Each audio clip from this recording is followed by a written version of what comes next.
When this whole thing started, there was an email question. Hey,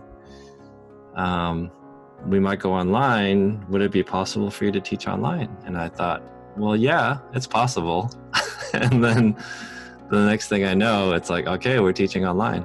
I think probably the biggest challenge has been just the mood and the uncertainty of the situation. I've been reassuring a lot of people that regardless of what gear you use, the concept of storytelling, visual composition, framing, sequencing, narrative development are the hardest things to kind of master. I've been more open to like smaller projects, like I'm more like I'll film myself cutting wood.